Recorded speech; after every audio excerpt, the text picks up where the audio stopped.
화면 그냥 두세요, 전사님. 2단 경계주일이어서 오늘은 간단하게 말씀을 잠깐 나누고요. 오늘은 여호와의 증인입니다. 아마 주보를 보신 분들은 살펴보셨을 텐데 오늘 여호와의 증인에 대해서 간단히 공부하는 시간들을 갖도록 하겠습니다. 우리 믿음의 고백으로 말씀 앞에 나가겠습니다. 하나님 오늘도 말씀하신다. 그 말씀이 오늘도 우리를 새롭게 하신다. 아멘. 그렇게 될 줄 믿습니다. 자, 오늘은 말씀이 곧 하나님이시니라 말씀을 전하도록 하겠습니다. 삼위일체의 내용을 좀 보고자 하는데요. 보시면 태초에 말씀이 계셨대요. 근데 이 말씀이 누군가 보니 이 말씀이 곧 하나님이시니라 이렇게 말씀해요. 그러니까 말씀은 분명히 지금 인격체입니다. 그죠? 말씀은 인격체여서 하나님과 함께 계셨던 분인데 그 말씀도 곧 하나님이래요. 그러니까 말씀과 하나님은 동격이란 얘기죠. 예, 지금 그 얘기예요. 말씀과 하나님은 동격인데 이 말씀은 뭘 하셨는가? 만물이 그로 말미암아 지은 바 되었으니 지은 것이 하나도 그가 없이 된 것이 없다 이렇게 말합니다. 그러니까 말씀이 곧 하나님이신데 이분이 뭘 하냐면 천지를 만드셨다는 거예요. 천지를 만드신 이분은 누굴까요? 네, 하나님이시면서 우리가 아는 대로 요한복음이 가리키고자 하는 그분은 누구냐면 예수님이 바로 태초부터 계셨던 로고스 말씀이셨다 그렇게 말씀하고 있습니다. 그러니까 말씀이신 예수님과 하나님은 동격이다 아니다? 동격이다. 이게 삼위일체의 핵심입니다. 그러니까 하나님과 예수님은 성부 하나님과 성자 하나님은 본질상 같은 분이시며 존재상은 나뉘어지지만 두 분의 위치는 누가 더 높고 누가 더 낮지 않다. 두 분은 동일하신 분이시다. 예, 이게 삼위일체 핵심이에요. 삼위일체를 자꾸 이단을 강요할 때마다 제가 말씀드릴 수밖에 없는 게 대부분의 이단은 다 삼위일체에서 나오는 겁니다. 그러니까 삼위일체 교리가 확립이 안 되니까 이단으로 흐르는 거예요. 삼위일체 너무너무 중요합니다. 자, 그래서 삼위일체 어떤 이는 말합니다. 기독교의 심장과 같은 것이다 이렇게 말해요. 정말 그런 게 이단들의 대부분은 다 삼위일체에서 어긋나기 때문에 기독교의 심장이라고 말해도 틀리지 않는 것 같아요. 자, 사진을 보시면 하나님 가운데 하나님이 딱 있고 위로는 성부, 성자, 성령 있죠.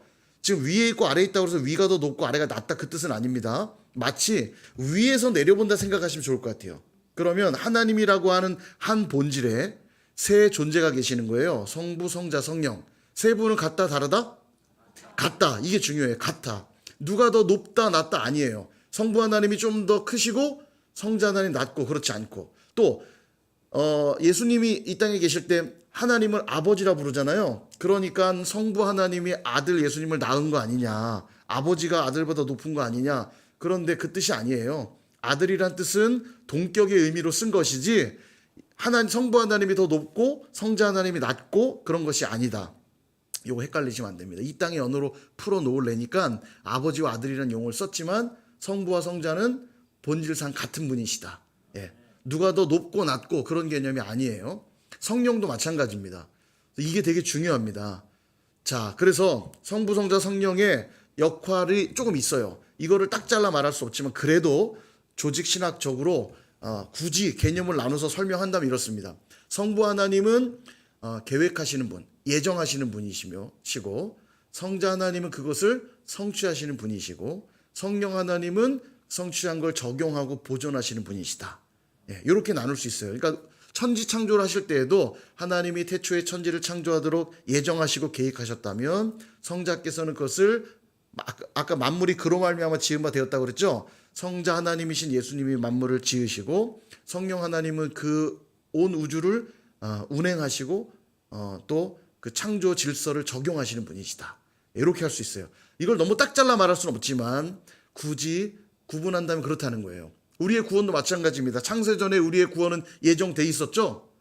성부 하나님이 그렇게 우리의 구원을 예정하셨다면 누가 그 구원을 성취하셨습니까? 성자 하나님인 예수님이 성취하셨고 지금도 그 구원을 각자에게 적용시키는 일은 누가 하세요? 성령 하나님이 하신다는 거예요. 정리되셨죠? 그래서 성부, 성자, 성령은 전부 본질상 한 분이시고 존재상은 세 분이지만 다 위격이 같다. 예, 다르지 않아요. 자, 그럼 문제를 해볼게요. 하나님은 몇 분? 예, 한 분이에요. 본질상 한 분이시다. 아까 저 그림처럼 위에서 딱 내려다보면 그냥 하나님이라고 하는 한 분이에요. 유일한 한 분이십니다. 한 분 하나님이에요. 그러니까 하나님이 몇 분이세요? 물어보면 하나님은 한 분이십니다. 예, 유일하신 하나님. 유일하신 한 분. 그러나 존재적으로는 자, 영상 빼주세요. 자, 질문, 두 번째 질문. 하나님은 위격, 몇 위격으로 돼 있을까? 예, 세 위격. 그렇죠. 나윤이가 이거 이해가 가요? 예. 나윤이 이해가 다 이해 가는 거죠? 나윤이가 나날이 성장하고 있습니다. 믿음이요, 일치월장하고 있어요. 너무 귀합니다. 하나님은 세 위격으로 존재하시나, 존재상 세 분이시지만 하나님은 몇 분이라고요? 한 분. 예, 그렇죠. 이거 안 헷갈리셔야 돼요. 근데 이 땅에는 없는 개념이어서 이게 헷갈릴 수밖에 없어요. 하나님은 한 분인데 세 분이에요. 세 분인데 한 분입니다. 그래서 그냥 믿는 거예요. 하나님이 그런 양식으로 계시다는데 내가 뭘 따져요. 그냥 믿으면 되죠. 그죠? 그래서 하나님은 한 분이시고 세 위격으로 존재하신다. 이렇게 개념을 정리하시면 됩니다. 정리 확실히 되셨죠? 자, 그래서 대표적인 이단 사상들을 소개하면 양태론이 있어요. 양태론은 모양을 바꾼다는 얘기예요. 이 양태론이 뭐냐면 하나님이 한 분이잖아요. 그런데 우리가 아까 공부했지만 또 세 분이시죠. 세 위격이잖아요. 근데 이게 설명이 안 되다 보니까 한 분 하나님이 세 형태로 나타나는 것이다. 제가 교회에 있으면 목사, 집에 가면 아빠, 또 어디 교회 초대돼서 가면 가수. 예를 들면 이렇게 세 형태가 있다고 칩시다. 그러면 저는 존재 몇 명? 한 명. 본질도 하나, 존재도 하나죠. 형태만 바뀌었지 저는 하나잖아요. 이게 양태론이에요. 그러니까 하나님이 그냥 한 분이라고 얘기하는 거죠. 그 모습만 바꾼다는 거예요. 어떨 때는 성부의 모습으로, 어떨 땐 성자의 모습으로, 어떨 땐 성령의 모습으로. 이게 말이 안 돼요. 왜냐? 성부 하나님이 만약에 이 땅에 오셨어요. 성자로. 근데 십자가에 죽으셨죠. 죽는 순간 하나님이 순간 사라지는 기현상이 발생합니다. 그죠? 네. 예. 그러니까 여러 가지 이제 반박할 논리들이 많지만 헷갈릴 수 있으니까 요까지만 설명할게요. 양태론, 성부, 성자, 성령이 세 분이지만 세 위격인데 양태론은 셋이 아니라 그냥 한 분이 형태만 다르게 나타나는 거라고 말하는 게 양태론이에요. 잘못됐다는 얘기입니다. 이거요. 양태론이. 두 번째, 삼신론은 세 위격이 어떻게 하나일 수 있느냐. 그냥 세 분으로 이해하는 거예요. 세 분으로. 성부, 성자, 성령이 각각 각 신으로 존재하는 거예요. 말하자면 이렇게 하여간 세 분. 세 분. 하여간 이게 헷갈리는 개념이어서 복잡하게 설명하면 힘드니까 삼신론은 하나님이 세 분이다. 강조하는 겁니다. 세 분이 역할을 나눠서 각각의 역할을 하는 거예요. 역시 이것도 이단입니다. 삼신론. 아리우스. 옛날 고대에는 아리우스라고 하는 대표적인 이단이 있었는데 다 삼신론 이단이에요. 오늘날의 이단의 삼신론은 그렇게 많지는 않은데 삼신론도 있고요. 그 다음 개념이 다 비슷하긴 한데요. 다니엘 신론은 뭐냐면 하나님이 그냥 한 분이라는 건데 이것도 하나님이 한 분이어서 나머지 성자, 성령에 대한 개념은 그냥 피조물로 여기는 거죠. 그러니까 존재를 그냥 무시하는 겁니다. 양태론하고 좀 비슷한 듯 다르죠. 그래서 오늘 우리가 공부하게 될 여호와의 증인은 다니엘 신론에 좀 가깝습니다. 일신론에 가까워요. 여호와, 이름도 여호와의 증인이잖아요. 여호와는 진짜 하나님, 그러나 예수님은 하나님이 낳은 존재여서 피조물로 인식합니다. 피조물. 말하자면 사람으로 인식하는 거죠. 그래서 이 땅에 오실 때 신의 권능을 갖고 오시진 않았고 사람으로 태어나셨고 죽으신 것도 맞는데 죽고 부활할 때 그 육은 썩어서 그냥 없어졌고 영혼만 부활했다 이렇게 설명해요. 그러니까 신이 아니죠. 그러니까 하나님만 유일한 신이고 나머지는 신이 아니다. 이 일신론을 강조하는 게 여호와의 증인입니다. 이름부터가 딱 여호와를 강조하잖아요. 그죠? 그래서 이단입니다. 자, 이제 본격적으로 조금 살펴볼게요. 여호와의 증인 간단하게요. 주보에 있지만 조금 부연 설명드리면 1870년 소규모 성서 연구 모임으로 시작됐습니다. 지금 사진 속에 있는 찰스 러셀 이분이요. 창시자라 할 수 있어요. 근데 저분이 이제 성서 연구를 시작했는데 어느 날 피를 딱 받았어요. 다니엘서를 연구하고 공부하다 보니까 거기 보면 숫자가 많이 나오거든요. 마지막 날 며칠이 지나면 뭐가 오고 막 설명해요. 계산을 딱딱딱 했더니 나왔어요. 1914년이 아마겟돈 전쟁이 일어나서 이제 종말이 올 거다 라고 하는 필이 왔어요. 시한부 종말론이라고 그러죠. 몇 날 며칠 온다. 1914년 10월에 예수님이 오신다. 종말이 온다. 전쟁이 일어나고 이제 천년왕국이 임한다. 예, 이걸 강조했으나 왔어요, 안 왔어요? 안 왔잖아요. 그러면 이게 끝나야 되잖아요. 안 왔으니까. 근데 이제 어떻게 하냐? 보이지 않게 임했고 지금도 뭐 하나님 나라는 이렇고 저렇고 막 설명하면서 계속되고 있어요. 그래서 시한부 종말론은 사실 문을 닫았지만 언제든지 시한부 종말론을 다시 강조할 수 있는 종교입니다. 여호와의 증인은 기본적으로 그 배경을 갖고 있어요. 그것 때문에 시작된 거예요. 여호와의 증인이 시한부 종말론으로 시작된 종교입니다. 주님이 안 와서 문제지. 1914년 재밌게도 저 때는 제1차 세계대전이 일어났던 해예요. 그러니까 뭔가 그 당시 어수선한 분위기에서 상당히 또 영향력도 있지 않았을까 싶은데 전 세계 800만 명에서 850만 명 정도 있는 걸로 추정이 되고요. 2014년에 우리나라에서 여호와의 증인 세계대회가 열렸거든요. 그때 통계를 보면 한국에는 약 10만 명 정도의 이 신자가 있다. 그렇게 추정되고 있습니다. 10만 명. 예. 전 세계는 800에서 850만 명. 저희 동네 왕국회관이 어디 있죠? 아세요? 여호와의 증인은 있잖아요. 그죠? 특히 우리 그 새마을금고 앞에 아주 신실한 형제자매님들이 거기 늘 파수꾼 세워놓고 전도 활동하죠. 그 왕국회관이 여기 부평에 어디 있나요? 제가 못 본 것 같아서. CGV 밑에. 아, CGV 밑에 있어요? 굴다리 밑에. 아, 굴다리 밑에 있어요? 그래서 못 봤구나. 왕국회관이 동네마다 있어요. 보니까 왕국회관이 우리나라에 한 1,500개 정도 있다는 것 같아요. 왕국회관이요. 이 여호와의 증인들이 모이는 곳이 왕국회관이거든요. 야, 이름도 딱 천년왕국을 꿈꾸는 데 아닙니까? 그러니까 왕국회관에서 모이는 거예요, 이들이요. 자, 주요 교리를 살펴볼게요. 삼위일체를 부정합니다. 아까도 말씀드렸죠. 일신론, 단일신론, 여호와만이 진짜 참 신이고 예수님은 하나님으로부터 낳은 피조물일 뿐이다. 예, 이렇게 강조해요. 삼위일체를 부정하면 무조건 이단이에요. 예, 이게 삼위일체가 너무 중요합니다. 십자가도 부정합니다. 십자가에서 로마가 만든 십자가 형틀에서 예수님 돌아가셨잖아요. 여러분 그렇게 믿으시죠? 역사적 사실이에요. 그냥 옛날 우화처럼 만들어낸 이야기가 아니고 로마 시대에 예수님이 태어나셨고 로마의 십자가 형틀에서 실제로 돌아가신 거예요. 그래서 나무 십자가에서 죽었다는 건 중요합니다. 더군다나 신명기 21장에 보면 나무 십자가에서 죽은 자는 저주를 받은 자이니 성경에 예언되어 있어요. 예수님이 모든 인류의 죄를 짊어지고 나무 십자가에서 저주를 담당하신 거거든요. 근데 이 사람들은 나무 기둥에서 죽었다 이렇게 말해요. 저 나무 기둥에 죽었다는 것은 그러니까 죽었다라는 걸 표현하기 위해 사용했던 것뿐이다 이렇게 강조하는 거죠. 역사적 사실을 부정하는 거예요. 그래서 실제 육신은 그냥 죽어 썩어 없어졌고 영혼만 부활한 것이다 이렇게 말하는 거죠. 뭔 소리를 하는지 모르겠어요. 그죠? 아니 하나님이면 하나님이지 부활은 뭐 아무나 합니까?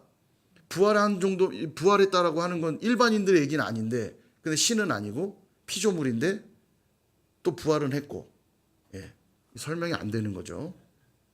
그 다음 시한부 종말론 이미 아까 설명드렸죠. 시한부 종말론이 왜 계속될 수밖에 없냐면 이들은 계시가 끝나지 않았다고 주장합니다. 지금도 계시를 받는다고 말하는 거죠. 이거 되게 중요한 개념이라고 전에도 설명드렸는데 우리가 받은 계시가 뭐죠? 성경. 특별 계시잖아요. 그죠? 특별 계시로 받은 게 성경입니다. 그래서 성경에는 하나님의 구원의 이야기가 담겨 있고 우리를 구원하게 하시는 분이 예수 그리스도에 대한 말씀이 들어있어요. 성경을 통해서 우리는 주님을 만나고 구원을 경험하거든요. 그런데 아직 계시가 끝나지 않았다면 아직도 이 계시로 부족해서 새로운 계시가 필요하다면 성경은 완전한 계시가 될 수가 없겠죠. 지금도 계시가 계속 필요한 거니까. 그러니까 계시가 아직 끝나지 않았다고 하는 사람들 다 이단이에요. 이미 계시가 종결되었기 때문에 우리가 이 성경만으로 구원이 충분한 겁니다. 성경만으로 예수님을 만날 수 있는 거예요. 근데 이 계시가 아직 끝나지 않았다고 생각하기 때문에 언제든지 시한부 종말론을 만들어낼 수 있는 사람들이 여호와의 증인 사람들입니다. 예, 그것도 이제 문제고요. 지옥을 부정합니다. 예, 지옥을 왜 부정하냐? 하나님은 사랑의 하나님인데 어떻게 지옥을 만들 수 있으며 사람들을 고통 가운데 밀어넣을 수 있느냐? 그럴 리가 없다. 근데 이건 말이 안 되죠. 성경은 지옥을 말합니까? 안 합니까? 성경엔 지옥이 나오죠. 죄를 지은 자들 심판받는다고 말씀하죠. 분명히. 근데 여호와의 증인들은 심판이 없다고 말해요. 지옥도 없고 심판도 없다.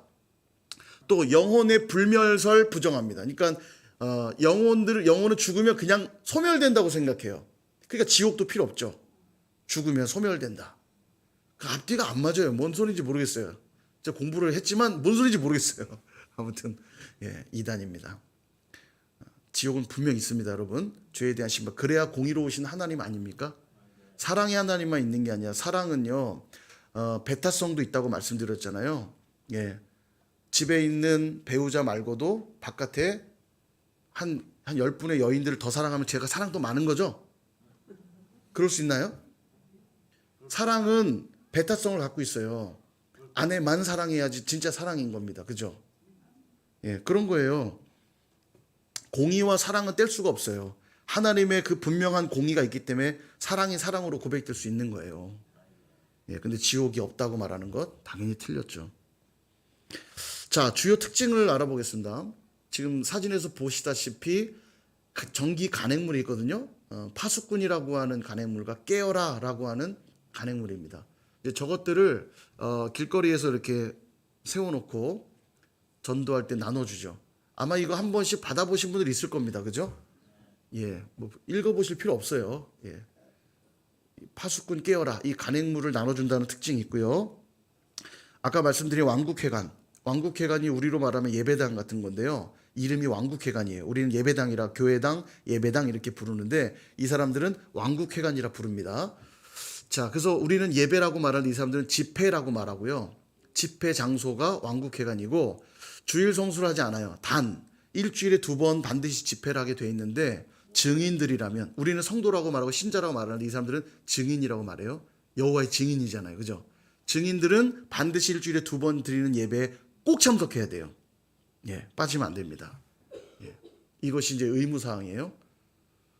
그래서 이제 왕국회관마다 모임 장소가, 모임 시간이 다르다고 제가 들은 것 같아요. 무슨 기준인지 모르겠는데 아무튼 왕국회관별로 모임 시간이 다르고 일주일에 2번은 꼭 집회에 참석하게 돼 있대요. 증인들은. 그런 특징이 있고요. 따라가시면 돼요, 안 돼요? 뭔가 이름이 좋아서 한번 따라가야겠다. 그러면 안 되죠? 자, 그 다음에 이들은 수혈과 헌혈을 거부합니다. 이 왜 수혈과 헌혈을 거부하냐면 성경에 보면 뭐 피를 먹지 마라, 피를 가까이 말고 피에 대한 주의를 주는 말씀들이 있거든요. 그래서 이 사람들은 수혈과 헌혈을 거부합니다. 만약 의사가 여호와의 증인 의사라면 헌혈 시켜줘요, 안 시켜줘요? 안 시켜주겠죠? 큰일 납니다. 수술 받기 전에 물어보세요. 여호와의 증인이신가요? 웃자고 하는 얘기인데 정말 그래요.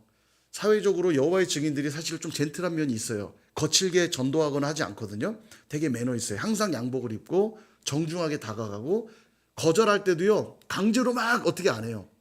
딱 거절하면 하고 딱 물러서요. 되게 도덕적으로 보이고 젠틀해 보이거든요. 근데 이 사람들이 사회적으로 문제를 은근히 많이 일으킵니다. 왜냐하면 세상과 정부, 국가 등을 마귀의 존재로 여겨요. 짐승, 성경에 나오는 짐승을 세상을 짐승으로 여기기 때문에 세상과 격리되어서 생활하려고 합니다. 이들이요. 그래서 이들이 사회 속에 들어오면 문제를 많이 일으켜요. 그 중에 대표적인 게 병역 거부. 자기들은 이렇게 말하죠. 양심적 병역 거부라고 말하거든요. 그래서 이걸 왜 병역을 거부하냐면 우리는 평화를 지향하는 사람들이라는 거죠. 가서 평화를 지향하는데 총 들고 누군가를 죽이면 돼야 안 돼요. 안 되잖아요. 그러니까 자기들은 총 들지 않는다. 양심적 병역 거부. 그래서 평화를 지향한다고 말하면서 아까도 말씀드렸지만 국가와 세계 정부를 향해 짐승으로 여기고 그들의 강한 통치를 거부합니다. 그러니까 트러블 메이커예요. 사실은 여호와의 증인들이 얌전해 보이지만 다 거부해요. 평화를 주장하면서 평화를 깨트리는 일들을 많이 합니다. 모순이죠, 그 자체로. 국기에 대한 경례 할까요, 안 할까요? 안 합니다. 이들은 안 해요. 왜냐? 정부는 짐승이니까. 짐승한테 경배하면 우상숭배잖아요. 그러니까 안 해요. 그러니까 그들이 볼 때 우리는 다 우상숭배자. 그리고 자기들은 양심적 병역 거부, 우리는 비양심적 병역자들. 아니죠. 잘못된 겁니다. 근데 이게 병역 거부에 대해서 판례가 저번에 나왔죠. 이것들이 이제 인정이 되고 만약 그들이 어느 기간 동안에 여호와의 증인 신도로 확인이 되고 그래서 양심적 병역 거부를 신청하면 받아들여서 뭐 사회봉사 시간으로 대체해주고 그걸 국가에서 지금 뭐 통과가 된 걸로 제가 알고 있는데요. 아무튼 이 병역 거부 문제도 심각한 문제 중에 하나고요. 또 하나, 기독교 기념일들을 거부합니다. 성탄절과 부활절 같은 것들 거부해요. 자, 이 정도 특징이면 이제 딱 아실 수 있겠죠? 자, 전도법 및 대처법까지 하고 이제 마치겠습니다. 전도법, 이들의 전도법은 뭐냐? 지금 화면에 보시다시피 저렇게 거리에서 전도를 주로 하고요. 이들은 반드시 양복을 입고 합니다. 중요하게 여겨요. 그래서 아마 항상 보시면 여호와의 증인은 가장 단정한 모습으로 전도를 하는 모습 볼 수 있고요. 굉장히 매너 있게 다가옵니다. 그리고 괜찮아요, 저 주지 마세요 그러면 그때도 거칠게 하지 않아요. 딱 물러서고. 그래서 거리 전도하는 특징이 있고 방문 전도도 하는데, 또 하나는 이 무료 성경 공부. 여기 지금 화면에도 나오는데요. 무료 성경 공부 책자 보이죠? 예, 이 무료 성경 공부를 어디나 그래요. 신천지도 그러고 여호와의 증인도 그러고, 하여간 무료자가 붙으면 조심해야 됩니다. 그래서 우리는 수요 SBS 무료자 안 넣어야 돼. 그죠? 유료 성경 공부에 돈 내셨잖아요. 그죠? 책값 내셨잖아요. 우린 유료 성경 공부예요. 예, 무료 아닙니다. 무료, 참 이 무료라고 하는 게 얼마나 사람의 심리를 땡기나 몰라요. 공짜라니까. 예. 선일교에서 말씀 잘 배우면 이단에 빠질 일이 없습니다. 예, 선일 SBS에 항상 나오셔서 말씀 배우시면 되겠습니다.